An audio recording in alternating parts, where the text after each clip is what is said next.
Oh, we're back. Video number 2, and unfortunately for us, one of our team members had to go separate ways. So we are on the hunt for another team member. But this is one of the things that when I first started at my detailing business that I was scared to do. I remember that I was thinking about it for weeks, thinking about it for months, and I didn't pull the trigger on. I didn't know what to do. I was 22 years old. I'd never hired anyone before, so I was brand new to it. But now we just put up a hiring ad and we had 37 people in less than 2 days, and I'm like, why was I even worried? So I broke it down into 7 stages. So I'm going to take you through each stage separately so that you can know how to hire, because I had no clue. So I'm just trying to pass some knowledge along. So let's get into it. So the first thing that I would do before I even hire anyone is set the foundations. And what I mean by that is, before you hire anyone into your company, a lot of people just have everything up in their head. So for example, they'll know exactly what to do with the car, but it'll be in their head. So explaining that to somebody else is very, very difficult. So the easiest thing to do is write everything down, and then using what you wrote down, try and do a detail. So what I would do is I'll try and do a detail exactly how you wrote it down and just transfer. And every time that you have to do something else, make sure you write it down as well. These are called SOPs, standard operating procedures. These will come lifesavers when you do hire people, because they're going to know exactly what they're meant to do. Another thing that is so important to have is an employee handbook. This is to make sure that they know exactly what to expect and what to do in certain situations, and exactly who they can go to if they need help with stuff. The last thing I would do to set the foundations is make sure that they know what good looks like. Like, what does a full detail finished actually look like? And so that they can compare,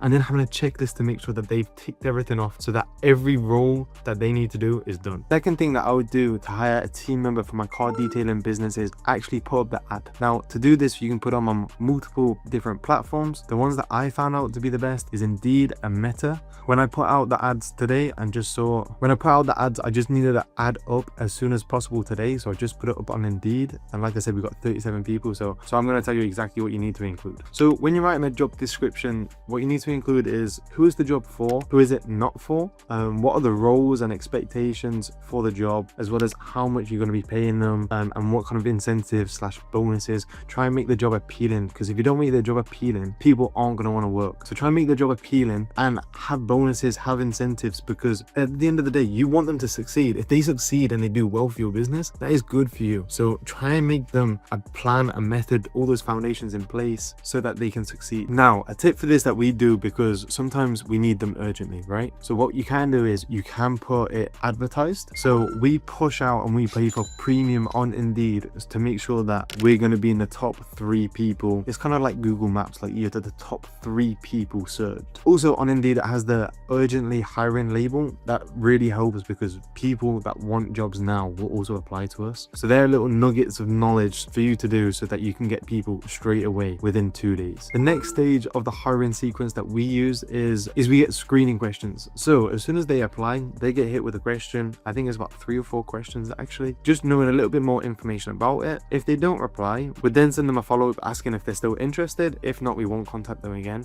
If they do reply, then we would normally give them a call straight away as soon as possible. Kind of treat them like customers. Like, you want to be talking to these people as soon as possible, because people's attention span is so small. I remember that I used to book people in to come for a test day, which is the next stage, a week in advance. Nobody would show up, but we'll get onto that. So normally we just send, for these screening questions, 1 message with 3 or 4 questions, just so we can get a little bit more information about it. If they can't be bothered to do that, they're probably not a good fit for your business anyway. So we just get that 1 question and then we call them straight away. So the next stage to hire your car detailing team member is a little phone call interview. Now this phone call isn't very long, it's 5 to 10 minutes. You're just asking them a few quick questions. So what I do is I actually have a spreadsheet. In this spreadsheet has all the names and all the questions that I'm going to ask. That way you're asking the same questions, and so you can kind of get a feel depending on someone's answers, and then you just write them down so you never forget. So if there's any important notes, this person can only work certain days, you can write them down. That way you don't look stupid if they're going back and you're saying, oh, can you work this day, and they told you, or they cannot work it. Everything's kind of a little bit organized. I asked them what made them want to apply, why did they want to work for us, what did they find interesting, have they done any detailing experience before, and then normally I told them a little bit about the job. You know, we're a mobile detailing company, we go to different customers' houses, we do full details, paint corrections, ceramic coatings, all these types of things. Just give them knowledge, tell them a bit about the job, what the process is like. I tell them that they're going to get a week training, all the equipment is provided for them, where the base to meet up is, then they take the van, you don't have to waste your own gas money, all that kind of stuff. Try and make it positive and, you know, like a good place to work, because hopefully that's what it is. Now on the interview, if the interview's gone well, I'd normally invite them for a test day. So I'd say, look, come out for a test day. It's about 1 hour. You can kind of see what we do, you can meet us, see if you actually like the job before we commit to anything. Normally they say yes, and then you arrange the test day, blah blah blah blah. If you don't like them, then that's when you say, okay, sounds good, you know, we do have some other phone calls that we'll be conducting today, but I'll let you know by the end of the day. And then at the end of the day, you just shoot them a text, hey, unfortunately we're moving forward with some other people, but we wish you the best of luck. So the next step is the test day. So when somebody comes on the test day with us, we always greet them, we tell them it's normally 1 hour, always give them so they can plan their day. You know, you don't want to be taking up the whole day and then not telling them taking up only an hour. So just explain to them what they're going to be doing. So normally I greet myself, I have a little joke around with them, get to know them a little bit, explain what we're doing with the car, what the customer says, anything specific, and then I say, look, here's a video, watch this video, this is how we vacuum. And then I let them take the tools and do it. So I let them drill brush, I let them vacuum,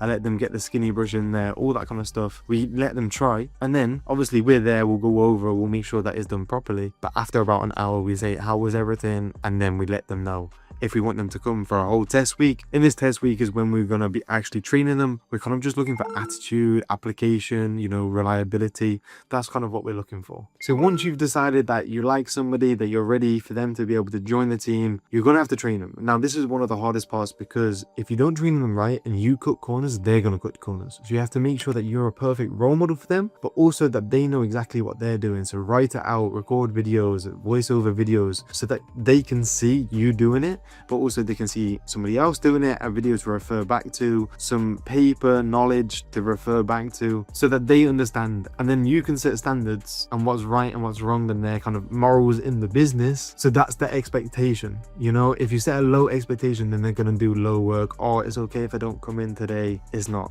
Once you completed the test week, then that's when you decide if you want to hire them or not. At any point you can choose not to hire them. It's not a problem. If they're not a good fit, they're not a good fit. A wise person once said, what did they say? Hire slow, fire fast. But obviously this is only surface level, because then you'd go and hire them. Obviously the training can go so in depth, but this is just kind of a process of how you'd start the hiring process. I remember when I was lost. So hopefully this helped. Let me know if it did help, comment down below. But yeah, let's look forward to the third video.